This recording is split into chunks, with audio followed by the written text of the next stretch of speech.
వాళ్ళ ఆలోచన ఎట్లుందంటే అట్లా జరిగితే బాగుండు, వీళ్ళు దివాలా తీస్తే బాగుండు, ప్రజలకు ఏం అందకపోతే బాగుండు, ప్రజలు ఇబ్బందులలో ఉంటే బాగుండు అని ఉట్టి మీద పిల్లి శాపనార్థాలు పెట్టినట్టే ఉంది అధ్యక్ష. పిల్లి శాపనార్థాలకు ఉట్టి తెగిపడుతుందా అధ్యక్ష? అట్లనే 9.5 సంవత్సరాల అధికారంలో ఉన్న మీరు కనీసము 100 రోజులు కాకముందే రోజు పొద్దున్న లేస్తే ఈ శాపనార్థాలు ఏంది అధ్యక్ష? నేను మీకు గుర్తు చేయదలుచుకున్న అధ్యక్ష, వాళ్ళు అధికారంలో ఉన్నప్పుడు గత ప్రభుత్వ ఉద్యోగులు ఇక్కడ ఉన్నారు, బయట కూడా ఉన్నారు. ఈ ప్రభుత్వ ఉద్యోగులకు గత ప్రభుత్వాలు ఎన్ని ఉన్నా 1 తారీఖు నాడు జీతాలు రిటైర్ అయిన ఉద్యోగులకు పెన్షన్లు ఇచ్చేది అధ్యక్ష. కానీ గత ప్రభుత్వం 25 తారీఖు వరకు విడతల వారీగా ప్రభుత్వ ఉద్యోగులకే జీత భత్యాలు ఇవ్వలేనంత పరిస్థితి, ఆర్థిక సంక్షోభాన్ని కల్పించి మొత్తం రాష్ట్రాన్ని దివాలా తీపించి ఈ రాష్ట్రంలో ఉద్యోగస్తులకు జీత భత్యాలు ఇవ్వని పరిస్థితులు కల్పించి ఆ స్థితిలో రాష్ట్రాన్ని మాకు అప్పచెప్తే కష్టపడి ఆలోచన చేసి విధి విధానాలను సవరించుకొని మా ఆర్థిక మంత్రి, మా ఉప ముఖ్యమంత్రి బట్టి విక్రమార్క గారు కష్టపడి మొదటి నెల 4 తారీఖు లోపలనే జీత భత్యాలు ప్రభుత్వ ఉద్యోగుల ఖాతాలు వేసినాం. ఈసారి 1 తారీఖు నాడు ఈ రాష్ట్ర అభివృద్ధి కోసం, అభ్యున్నతి కోసం నిరంతరం పనిచేస్తున్న ఉద్యోగస్తులకు 1 తారీఖు నాడు జీత భత్యాలు వాళ్ళ ఖాతాలో వేసినాం. మీరు వారి క్లారిఫికేషన్లో మాట్లాడొచ్చు అధ్యక్ష, వారు ఏదైనా ఉంటే సో మేము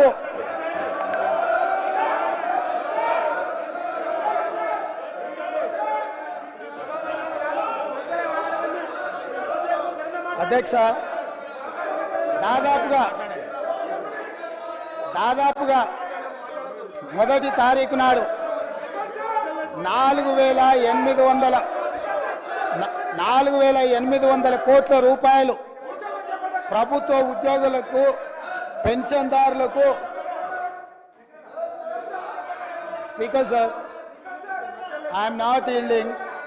శాసనసభ వ్యవహారాల మంత్రిగా వారు పనిచేసిన అనుభవం ఉంది హరీష్ రావు గారికి. శాసనసభ వ్యవహారాల మంత్రిగా సభానాయకుడు నిలబడి మాట్లాడుతున్నప్పుడు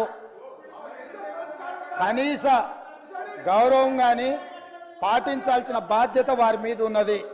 కాబట్టి ప్రభుత్వ ఉద్యోగులకు, పెన్షన్దారులకు ఈ నెల 1 తారీఖు నాడు మేము జీత భత్యాలు వాళ్ళ ఖాతాలో వేసినాం అధ్యక్ష. కనీసం ఈ విషయమైనా వారు అభినందిస్తారేమని మేము ఆలోచన చేసినాం అధ్యక్ష. అయినా వాళ్ళకి మనసు రాలేదు అధ్యక్ష. ఎందుకంటే ప్రజాస్వామిక పరిపాలననే వాళ్ళకు నచ్చదు. కాబట్టి వాళ్లకు అభినందించాలన్న ఆలోచననే రాలేదు అధ్యక్ష. అదేవిధంగా పదే రైతు బంధు గురించి, రైతు బంధు పడలేదని, రైతులను నిజంగానే వీళ్ళు రాజులను చేసినట్టుగా ఇట్లాంటి మాటలతో ఇంకా భ్రమలు పెట్టాలనే ప్రయత్నం చేస్తారు అధ్యక్ష. ఈరోజు నేను మీకు గుర్తు చేయదలుచుకున్నా అధ్యక్ష, మీ ద్వారా వాళ్ళకు కూడా గుర్తు చేయదలుచుకున్నా. ఆర్థిక మంత్రి అక్కడనే ఉన్నాడు, లెక్కలు ఇక్కడనే ఉన్నాయి. ఈ లెక్కలన్నీ నేను చెప్తాను, కాదంటే వారి అవకాశం వచ్చినప్పుడు మీ అనుమతితో వారు మాట్లాడమన్నారు అధ్యక్ష. రైతు బంధు ఇంకా వేయలేదు, ఎక్కడ పోయింది ప్రభుత్వం అని చెప్పిండ్రు కదా, పదే మాట్లాడుతున్నారు అధ్యక్ష.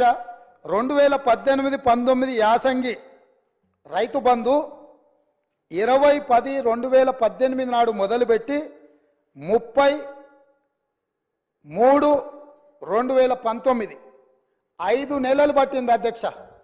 2018-19లో యాసంగి పంట రైతు బంధు డిసెంబర్ 10 నెలల మొదలు పెడితే 19లో మార్చి 30 తారీఖు వరకు వేసింది అధ్యక్ష. 5 నెలలు పట్టింది వాళ్ళకు 2018-19లో రైతు బంధు వేయడానికి. వస్తున్న ఎలక్షన్